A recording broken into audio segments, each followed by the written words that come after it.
एक भक्त ऐसे हुए हैं जिनका नाम अंगद था। वैसे तो स्वभाव से नास्तिक प्रवृत्ति के थे, लेकिन उनकी पत्नी भगवान की भक्त थी।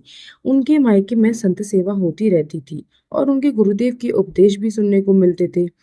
विवाह के बाद जब वे ससुराल आईं तो देखा कि वहां ना तो किसी संत का दर्शन संभव है, न किसी संत का आना जाना, न भगवत चर्चा होती है और ना ही सत्संग।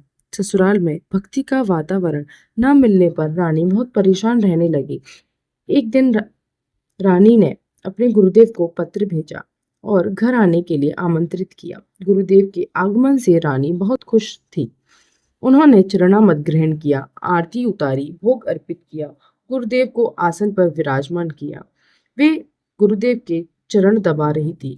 इतने में अंगद जी आ गए।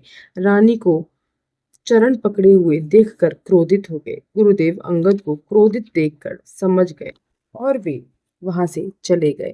यह सब देखकर रानी के तो होश उड़ गए कि गुरुदेव का अपमान हो गया। रानी ने अंगद से कहा, तुमने मेरे गुरुदेव का अपमान किया है, मैं अन्न जल ग्रहण नहीं करूंगी। जब अंगद ने अपनी पत्नी को इस दशा में देखा तो दुखी हुए और और गुरुदेव के पास गए, चरण पकड़कर माफी मांगी, क्षमा याचना की। वे गुरुदेव को घर लाए। दोनों ने मिलकर चरण धोए, भोग लगाया, फिर चरणामृत ग्रहण किया। जब अंगद ने चरणामृत ग्रहण किया, उनके हृदय में धीरे धीरे मन परिवर्तन होने लगा। वे रानी के साथ ठाकुर सेवा में लग गए। अब वर्षों से उनका दिनचर्या यही बन गई कि पहले ठाकुर जी का भोग लगाते, फिर उनका प्रसाद पाते। अंगद जी वीर पुरुष थे और राजा के भतीजे भी थे। एक बार उन्होंने किसी राजा पर आक्रमण किया और विजय प्राप्त कर मुकुट जीतकर ले आए।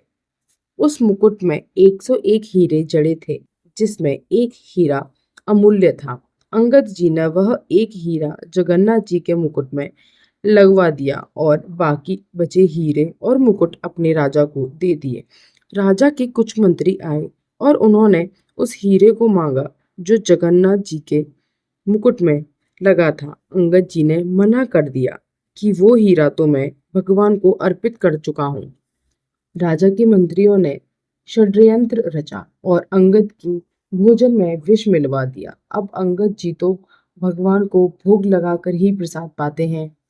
अंगद जी ने पहले भगवान को भोग लगाया और उनका भोग प्रसाद ग्रहण किया। वे पूर्णतः स्वस्थ और सुरक्षित थे, जैसे कुछ हुआ ही नहीं। राधे राधे।